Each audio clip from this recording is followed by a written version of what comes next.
Friends, ನಾನು ಇವತ್ತಿನ ವಿಡಿಯೋದಲ್ಲಿ ಜಲಗೋಳದ ಬಗ್ಗೆ ಕೆಲವೊಂದಿಷ್ಟು ಪಾಯಿಂಟ್ಸ್ಗಳನ್ನು ಜಲಗೋಳಕ್ಕೆ ಸಂಬಂಧಪಟ್ಟಂಥ ಪಾಯಿಂಟ್ಸ್ಗಳನ್ನು ಹೇಳ್ತಾ ಹೋಗ್ತೇನೆ. ಈ ಜಲಗೋಳದಲ್ಲಿ ಬರ್ತಕ್ಕಂಥ ಕೆಲವೊಂದಿಷ್ಟು ಪಾಯಿಂಟ್ಸ್ಗಳು ನಿಮ್ಮ PSTR, GPSTR, HSTRಗಳಲ್ಲಿ ಬರ್ತಕ್ಕಂಥ ಪಾಯಿಂಟ್ಸ್ಗಳಾಗಿರುವುದರಿಂದ ನಾನು ಇವತ್ತಿನ ವಿಡಿಯೋದಲ್ಲಿ ಜಲಗೋಳದ ಬಗ್ಗೆ ವಿಡಿಯೋವನ್ನು ಮಾಡ್ತಾ ಇದ್ದೀನಿ. ಈ ವಿಡಿಯೋ ನಿಮಗೇನಾದರೂ ಇಷ್ಟ ಆದರೆ ಲೈಕ್ ಮಾಡಿ, ಶೇರ್ ಮಾಡಿ, ಕಮೆಂಟ್ ಮಾಡಿ, ಹಾಗೆ ಸಬ್ಸ್ಕ್ರೈಬ್ ಮಾಡ್ಕೊಳ್ಳೋದನ್ನು ಮರಿಬೇಡಿ. ನಮ್ಮ ಚಾನಲ್ಗೂ ಕೂಡ ಸಪೋರ್ಟ್ ಮಾಡಿ ಅಂತ ಕೇಳ್ತಾ ವಿಡಿಯೋವನ್ನು ಸ್ಟಾರ್ಟ್ ಮಾಡೋಣ ಬನ್ನಿ. ಜಲಗೋಳ. ಈಗ ಜಲಮಂಡಲದ ಬಗ್ಗೆ ನೋಡ್ತಾ ಹೋಗೋಣ. ಜಲಮಂಡಲ ಭೂಮಿಯ ಪ್ರಾಕೃತಿಕ ಪರಿಸರ ವಿಭಾಗಗಳಲ್ಲಿ ಜಲಗೋಳವು ಮೂರನೇದಾಗಿರ್ತಕ್ಕಂಥದ್ದು. ಹಾಗೆ ಭೂ ಮೇಲ್ಮೈನ ಜಲ ಎಷ್ಟಿದೆಯಪ್ಪ ಅಂತಂದ್ರೆ 70.8% ಭೂ ಮೇಲ್ಮೈನ ಜಲವಿದೆ. ಹಾಗೆ ಶುದ್ಧ ನೀರಿನ ಪ್ರಮಾಣ ಎಷ್ಟೈತಪ್ಪ ಅಂತಂದ್ರೆ 3% ಶುದ್ಧ ನೀರಿನ ಪ್ರಮಾಣ ಭೂಮಿಯ ಮೇಲೆ ಇದೆ. ಹಾಗೆ ಭೂಮಿಯ ಒಟ್ಟು ವಿಸ್ತೀರ್ಣವೆಷ್ಟಪ್ಪ ಅಂತಂದ್ರೆ 510 ಚದರ ಲಕ್ಷ ಕಿಲೋಮೀಟರ್ನಷ್ಟು ಇದೆ. ಇದರಲ್ಲಿ 70.8% 361.8 ದಶಲಕ್ಷ ಚದರ ಕಿಲೋಮೀಟರ್ನಷ್ಟು ಜಲಾವೃತಗೊಂಡಿರ್ತಕ್ಕಂಥದ್ದು. ಹಾಗೆ ಭೂಮಿಯನ್ನು ಜಲಾವೃತ ಗ್ರಹ ಅಂತಲೂ ಸಹಿತ ಕರೆಯಲಾಗುತ್ತದೆ. ಭೂಭಾಗಗಳಲ್ಲಿ ಸಾಗರಗಳು, ಸಮುದ್ರಗಳು, ಕೊಲ್ಲಿ, ಕಾರಿ ಮತ್ತು ಅನೇಕ ಸರೋವರಗಳಿವೆ. ನೋಡಿ ಫ್ರೆಂಡ್ಸ್, ಇಲ್ಲೇ ಭೂಭಾಗಗಳಲ್ಲಿ ಸಾಗರಗಳು, ಸಮುದ್ರಗಳು, ಕೊಲ್ಲಿ, ಕಾರಿ, ಅನೇಕ ಸರೋವರಗಳನ್ನು ಈ ಭೂಭಾಗವು ಹೊಂದಿರತಕ್ಕಂಥದ್ದು. ಈ ಭೂಭಾಗದಲ್ಲಿ ಹಲವಾರು ಮಹಾಸಾಗರಗಳಿವೆ. ಈಗ 5 ಮಹಾಸಾಗರಗಳನ್ನು ನೋಡೋಣ. 5 ಮಹಾಸಾಗರಗಳು.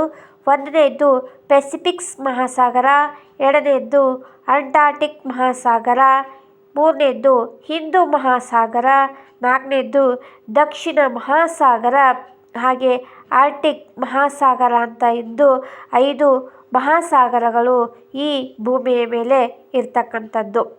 ಹಾಗೆ ಪೆಸಿಫಿಕ್ಸ್, ಅಂಟಾರ್ಟಿಕಾ, ಹಿಂದೂ ಮಹಾಸಾಗರ, ಅಂಟಾರ್ಕಟಿಕ್, ಆರ್ಕಟಿಕ್, ದಕ್ಷಿಣ ಮಹಾಸಾಗರ. ಸಾಗರಗಳ ಆಳವನ್ನು ಅಳೆಯುವ ಮಾನ ಪ್ಯಾರೋಮೀಟರ್. ನೋಡಿ ಫ್ರೆಂಡ್ಸ್, ಇಲ್ಲಿ ಸಾಗರದ ಆಳವನ್ನು ಅಳಿತಕ್ಕಂಥ ಮಾನ ಯಾವುದಪ್ಪ ಅಂತಂದ್ರೆ ಪ್ಯಾರೋಮೀಟರ್ ಆಗಿದೆ. 1 ಫ್ಯಾದಮ್ = 6 ಅಡಿ ಇರ್ತಕ್ಕಂಥದ್ದು. 1 ಫ್ಯಾದಮ್ ಅಂತಂದರೆ 6 ಅಡಿ ಇರ್ತಕ್ಕಂಥದ್ದು. ಹಾಗೆ ಸಾಗರಗಳ ವಿಸ್ತಾರವನ್ನು ಅಳೆಯುವ ಮಾನ.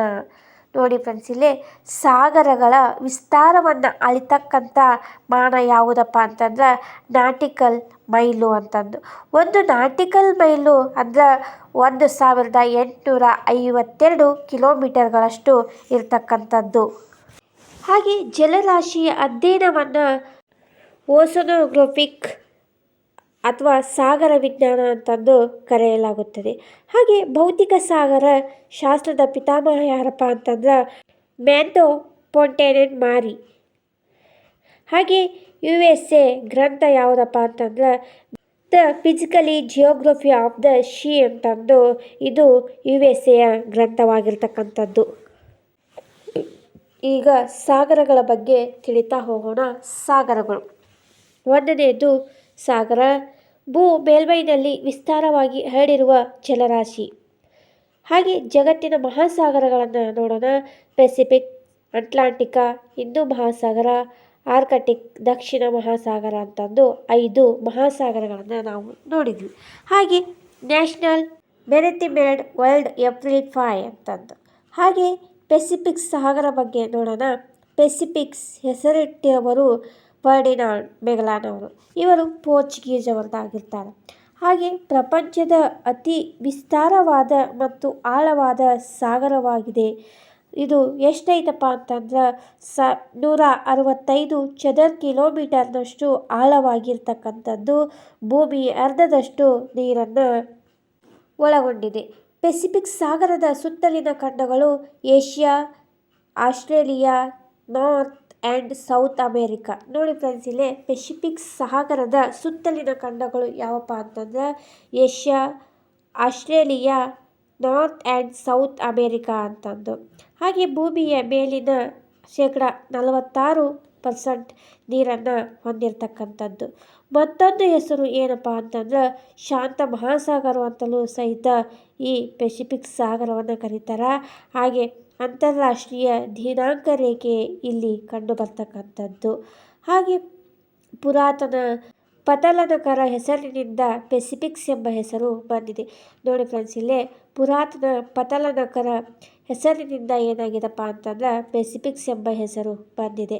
ಆಕಾರ, ಈ ಪೆಸಿಫಿಕ್ ಸಾಗರದ ಆಕಾರ ಯಾವ ರೀತಿಯಾಗಿದೆಪ್ಪ ಅಂತಂದ್ರೆ ಟ್ರಯಾಂಗ್ಯುಲರ್, ಮರಿಯಾನ್, ಕಂದರ ಮತ್ತು ಚಾಲೆಂಜರ್ ತಗ್ಗು ಇದರಲ್ಲಿ ಕಂಡು ಬರ್ತಕ್ಕಂಥದ್ದು. ಈಗ ಬಿ ಅಂಟಾರ್ಟಿಕಾ ಅಂತಂದು ಪೆಸಿಫಿಕ್ಸ್ ನಂತರ ಎರಡನೇ ವಿಸ್ತಾರವಾದ ಸಾಗರ ಯಾವುದಪ್ಪ ಅಂತಂದ್ರೆ ಅಂಟಾರ್ಟಿಕಾ. ಇದು 82 ದಶಲಕ್ಷ ಚದರ ಕಿಲೋಮೀಟರ್ ಅಷ್ಟು ವಿಸ್ತಾರವಾಗಿರ್ತಕ್ಕಂಥದ್ದು. ಹಾಗೆ ಎಸ್ ಆಕಾರದಲ್ಲಿರ್ತಕ್ಕಂಥದ್ದು. ಈ ಅಂಟಾರ್ಟಿಕಾ ಸಾಗರವು ಎಸ್ ಆಕಾರದಲ್ಲಿ ಇರ್ತಕ್ಕಂಥದ್ದು. ಉತ್ತರ ಮತ್ತು ದಕ್ಷಿಣ ಧ್ರುವಗಳನ್ನು ಸಂಪರ್ಕಿಸುತ್ತದೆ. ಹಾಗೆ ಒಟ್ಟು ಜಲರಾಶಿಯು 29% ನೀರನ್ನು ಈ ಅಂಟಾರ್ಟಿಕಾ ಸಾಗರ ಹೊಂದಿರತಕ್ಕಂಥದ್ದು. ಅಂಟಾರ್ಟಿಕಾ ಸಾಗರದ ಸುತ್ತಲಿನ ಖಂಡಗಳು ಯಾವಪ್ಪ ಅಂತಂದ್ರೆ north and south America, Africa, Europe ಅಂತಂದು. ನೋಡಿ ಫ್ರೆಂಡ್ಸ್, ಇಲ್ಲಿ ಅಂಟಾರ್ಟಿಕಾ ಸಾಗರದ ಸುತ್ತಲಿರ್ತಕ್ಕಂಥ ಖಂಡಗಳು ಯಾವುವು? North and south America, Africa, ಯುರೋಪ್ಗಳಾಗಿರ್ತಕ್ಕಂಥದ್ದು. ಹಾಗೆ ಬರ್ಮುಡಾ ಟ್ರಯಾಂಗಲ್, ಸೈತಾನಮ್ ತ್ರಿಕೋನ ಉತ್ತರ ಅಂಟಾರ್ಟಿಕಾ ಸಾಗರದಲ್ಲಿರ್ತಕ್ಕಂಥದ್ದು. ಹಾಗೆ ಪ್ರಪಂಚದ ಅತಿ ದೊಡ್ಡ ದ್ವೀಪ ಗ್ರೀನ್ಲ್ಯಾಂಡ್ ಉತ್ತರದ ಅಮೇರಿಕಾದಿಂದ ಬೇರ್ಪಟ್ಟಿದ್ದು ಅಂಟಾರ್ಟಿಕಾ ಸಾಗರದ ಉತ್ತರದಲ್ಲಿದೆ. ಹಾಗೆ ಭೂಕವಚ ಪದರದ ಚಲನೆಯಿಂದ ವಿಸ್ತಾರವಾಗುತ್ತಿರುವ ಇದು ಸಾಗರವಾಗಿದೆ. ಕಾಂಗೋ ಮತ್ತು ಅಮೆಜಾನ್ ನದಿಗಳು ಅಂಟಾರ್ಟಿಕಾ ಸಾಗರದಲ್ಲಿ ಸೇರುತ್ತವೆ. ನೋಡಿ ಫ್ರೆಂಡ್ಸ್, ಇಲ್ಲೇ ಕಾಂಗೋ ಮತ್ತು ಅಮೆಜಾನ್ ನದಿಗಳು ಅಂಟಾರ್ಟಿಕಾ ಸಾಗರದಲ್ಲಿ ಸೇರ್ತಕ್ಕಂಥದ್ದು.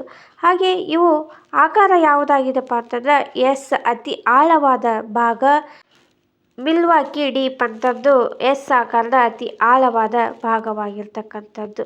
ಹಾಗೆ ಸಿ ಹಿಂದೂ ಮಹಾಸಾಗರವನ್ನು ನೋಡೋಣ. ಮೂರನೇದ್ದು ಹಿಂದೂ ಮಹಾಸಾಗರ. ಹೆಚ್ಚಿನದಾಗಿ ದಕ್ಷಿಣ ಗೋಳಾರ್ಧದಲ್ಲಿ ಹರಡಿದೆ.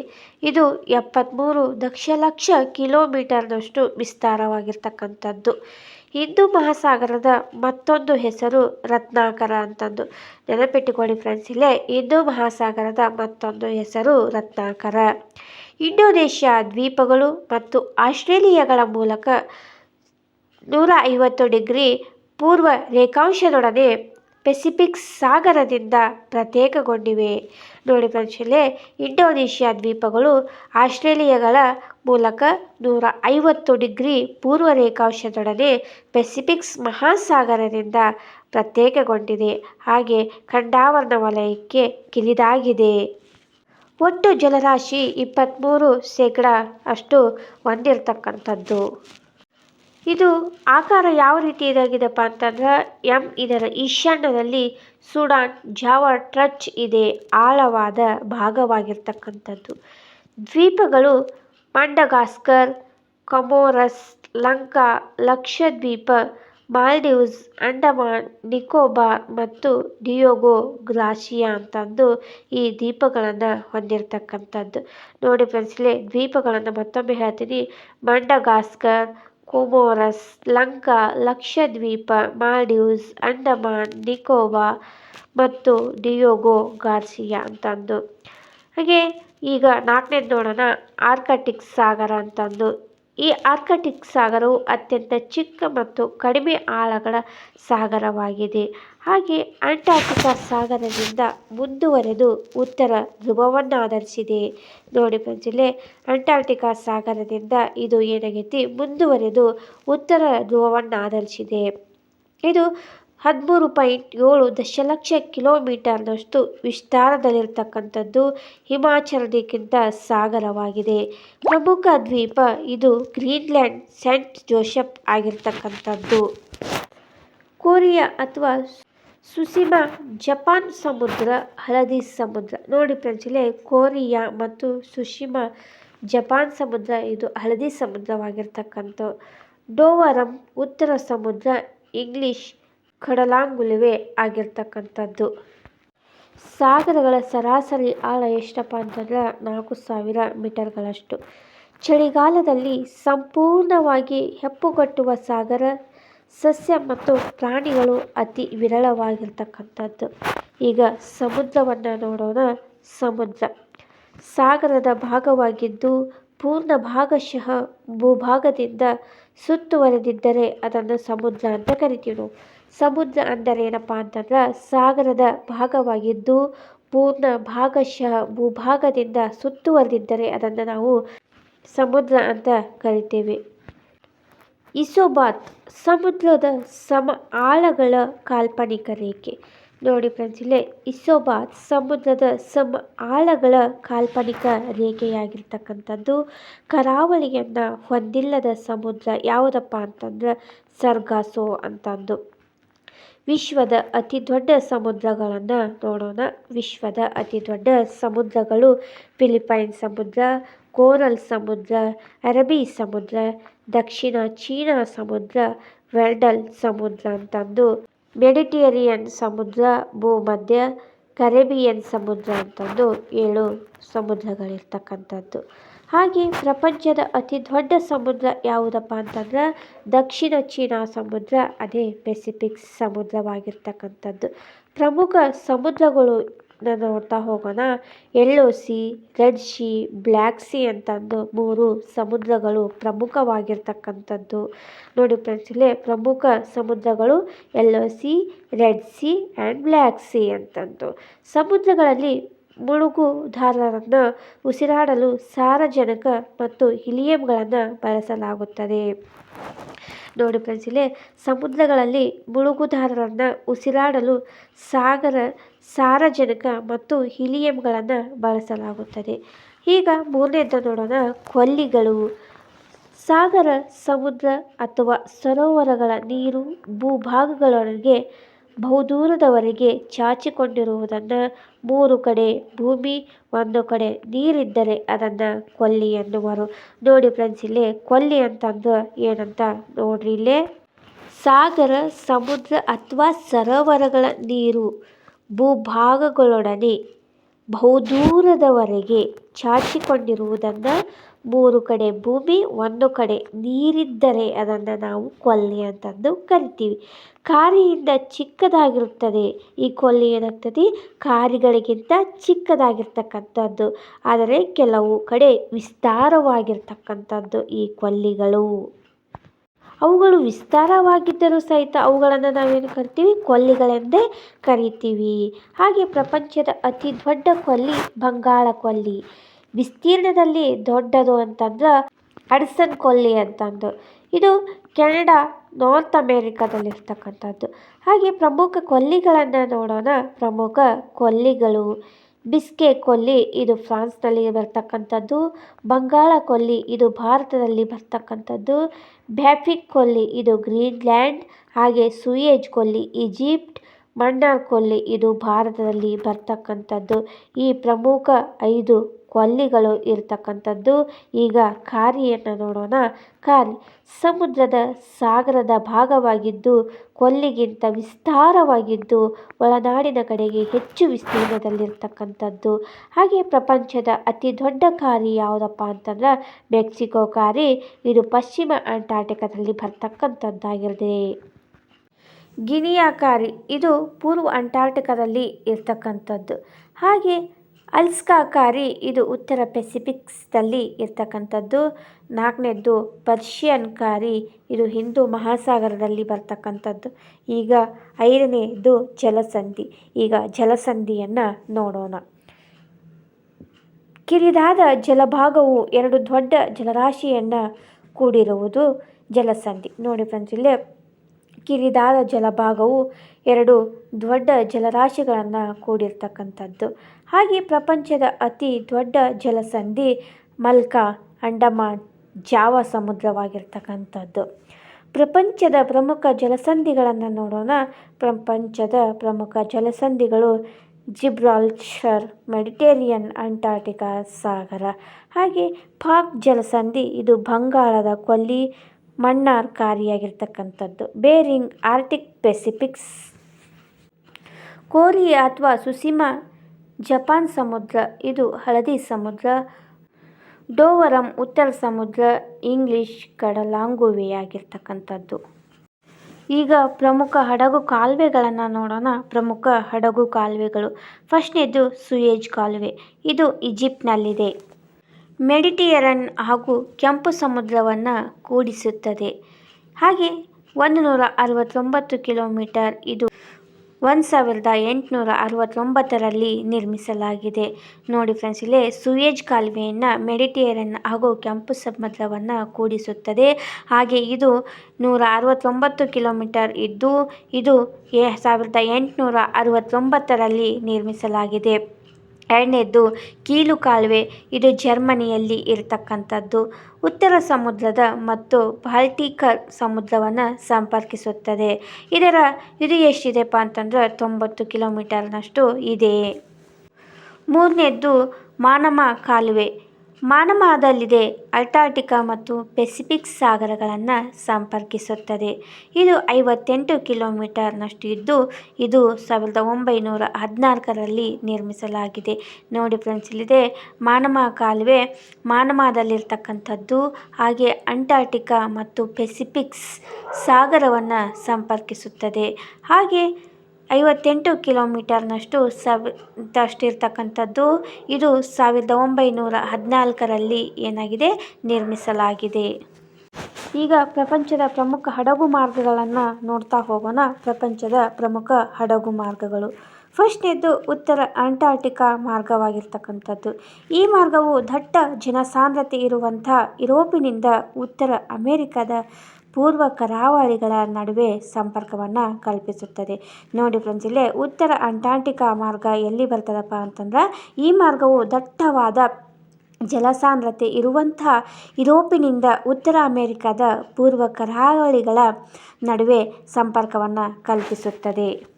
ಹಾಗೆ ಎರಡನೇದ್ದು ಕೇಪ್ ಆಫ್ ಗುಡ್ ಹೋಪ್. ಈ ಕೇಪ್ ಆಫ್ ಗುಡ್ ಹೋಪ್ ಈ ಮಾರ್ಗವು ಪಶ್ಚಿಮ ಮತ್ತು ದಕ್ಷಿಣ ಯುರೋಪ್, ನೈಋತ್ಯ ಏಷ್ಯಾ ಮತ್ತು ಆಸ್ಟ್ರೇಲಿಯಾಗಳ ನಡುವೆ ಸಂಪರ್ಕವನ್ನು ಕಲ್ಪಿಸುತ್ತದೆ. ಕೇಪ್ ಆಫ್ ಗುಡ್ ಹೋಪ್ ಭೂಶಿರ ಎಲ್ಲಿ ಸಂಪರ್ಕವನ್ನು ಕಲ್ಪಿಸುತ್ತದೆಪ್ಪ ಅಂತಂದ್ರೆ, ಪಶ್ಚಿಮ ಮತ್ತು ದಕ್ಷಿಣ ಯುರೋಪ್ ಮತ್ತು ನೈಋತ್ಯ ಏಷ್ಯಾ ಮತ್ತು ಆಸ್ಟ್ರೇಲಿಯಾಗಳ ನಡುವೆ ಸಂಪರ್ಕವನ್ನು ಕಲ್ಪಿಸಿರ್ತಕ್ಕಂಥದ್ದು ಕೇಪ್ ಆಫ್ ಗುಡ್ ಹೋಪ್ ಭೂಶಿರವಾಗಿರ್ತಕ್ಕಂಥದ್ದು.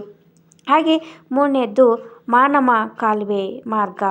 ಈ ಮಾರ್ಗವು ಉತ್ತರ ಮತ್ತು ದಕ್ಷಿಣ ಅಮೆರಿಕದ ಪಶ್ಚಿಮ ಕರಾವಳಿಯ ವಲಯ ಹಾಗೂ ಪೂರ್ವ ಕರಾವಳಿಗಳ ನಡುವೆ ಸಂಪರ್ಕವನ್ನು ಕಲ್ಪಿಸಿರ್ತಕ್ಕಂಥದ್ದಾಗಿದೆ. ಈಗ ಟ್ರಾನ್ಸ್ ಪೆಸಿಫಿಕ್ಸ್ ಮಾರ್ಗ.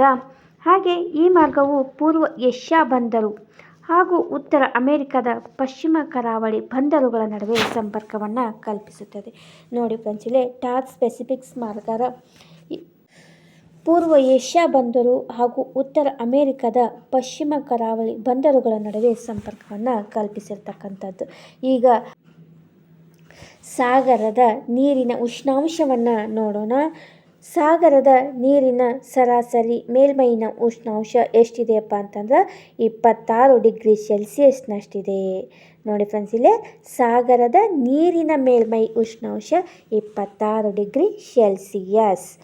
ಸಮಭಾಜಕ ವೃತ್ತದಿಂದ ಮೇಲಕ್ಕೆ ಹೋದಂತೆಲ್ಲ ಧ್ರುವಗಳ ಕಡೆಗೆ ಹೋದಂತೆ ಉಷ್ಣಾಂಶ ಏನಾಗ್ತದೆ, ಕಡಿಮೆಯಾಗುತ್ತಾ ಬರುತ್ತದೆ. ನೋಡಿ ಫ್ರೆಂಡ್ಸ್, ಇಲ್ಲೇ ಸಮಭಾಜಕ ವೃತ್ತದಿಂದ ಮೇಲಕ್ಕೆ ಹೋದಂತೆಲ್ಲ ಧ್ರುವಗಳ ಕಡೆಗೆ ಹೋದಂತೆ ಉಷ್ಣಾಂಶವು ಕಡಿಮೆಯಾಗುತ್ತಾ ಹೋಗುತ್ತದೆ. ಸಾಗರದ ನೀರಿನಲ್ಲಿ ಆಳಕ್ಕೆ ಹೋದಂತೆಲ್ಲ ಉಷ್ಣಾಂಶವು ಕಡಿಮೆಯಾಗುತ್ತದೆ. ಸಾಗರದ ನೀರಿನಲ್ಲಿ ಆಳಕ್ಕೆ ಹೋದಂತೆಲ್ಲ ಉಷ್ಣಾಂಶವು ಸಹಿತ ಕಡಿಮೆಯಾಗುತ್ತದೆ. ಕಾರಣ ಏನಪ್ಪ ಅಂತಂದ್ರೆ, ಸೂರ್ಯನ ಕಿರಣಗಳು 200 ಮೀಟರ್ ಆಳದವರೆಗೆ ಮಾತ್ರ ಪ್ರವೇಶವನ್ನು ಮಾಡ್ತಕ್ಕಂಥದ್ದು. ಈಗ ದಕ್ಷಿಣಾರ್ಧಗೋಳದ ಸಾಗರಕ್ಕಿಂತ ಉತ್ತರಾರ್ಧಗೋಳದ ಸಾಗರದಲ್ಲಿ ಉಷ್ಣತೆ ಸಮಭಾಜಕ ವೃತ್ತದಿಂದ ಮೇಲಕ್ಕೆ ಹೋದಂತೆಲ್ಲ ಧ್ರುವಗಳ ಕಡೆಗೆ ಹೋದಂತೆ ಉಷ್ಣಾಂಶವು ಕಡಿಮೆಯಾಗುತ್ತಾ ಹೋಗುತ್ತದೆ. ಹಾಗೆ ಸಾಗರದ ನೀರಿನಲ್ಲಿ ಆಳಕ್ಕೆ ಹೋದಂತೆಲ್ಲ ಉಷ್ಣಾಂಶವು ಕಡಿಮೆಯಾಗುತ್ತದೆ. ಕಾರಣ ಸೂರ್ಯನ ಕಿರಣಗಳು 200 ಮೀಟರ್ ಆಳದವರೆಗೆ ಮಾತ್ರ ಪ್ರವೇಶದಲ್ಲಿರ್ತಕ್ಕಂಥದ್ದು. ಹಾಗೆ ದಕ್ಷಿಣಾರ್ಧಗೋಳದ ಸಾಗರಕ್ಕಿಂತ ಉತ್ತರಾರ್ಧಗೋಳದ ಸಾಗರದಲ್ಲಿ ಉಷ್ಣತೆ ಹೆಚ್ಚು, ಏಕೆಂದರೆ ಹೆಚ್ಚು ಭೂರಾಶಿಯಿಂದ ಕೂಡಿರ್ತಕ್ಕಂಥದ್ದು. ನೋಡಿ ಫ್ರೆಂಡ್ಸ್, ಇಲ್ಲಿ ನಾನು ಇಲ್ಲಿಯವರೆಗೆ ಜಲರಾಶಿಯ ಬಗ್ಗೆ ಪ್ರತಿಯೊಂದು ಪಾಯಿಂಟ್ಸ್ಗಳನ್ನು ಈ ವಿಡಿಯೋದಲ್ಲಿ ಹೇಳಿದೆ.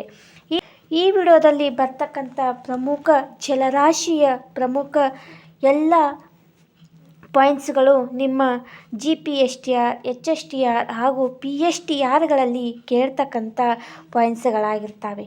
ಆದ ಕಾರಣ ನಾನು ಇವತ್ತಿನ ವಿಡಿಯೋದಲ್ಲಿ ಜಲರಾಶಿಯ ಬಗ್ಗೆ ಹೇಳಿದೆ. ಈಗ ಈ ವಿಡಿಯೋ ನಿಮಗೇನಾದರೂ ಇಷ್ಟ ಆದರೆ ಲೈಕ್ ಮಾಡಿ, ಶೇರ್ ಮಾಡಿ, ಕಮೆಂಟ್ ಮಾಡಿ, ಹಾಗೆ ಸಬ್ಸ್ಕ್ರೈಬ್ ಮಾಡ್ಕೊಳ್ಳೋದನ್ನು ಮರಿಬೇಡಿ. ನನ್ನ ಚಾನಲ್ಗೂ ಕೂಡ ಸಪೋರ್ಟ್ ಮಾಡಿ ಅಂತ ಕೇಳ್ತಾ ಈ ವಿಡಿಯೋವನ್ನು ಇಲ್ಲಿಗೆ ಮುಗಿಸೋಣ. ಮುಂದಿನ ವಿಡಿಯೋದೊಂದಿಗೆ ಸಿಗೋಣ. ಧನ್ಯವಾದಗಳು.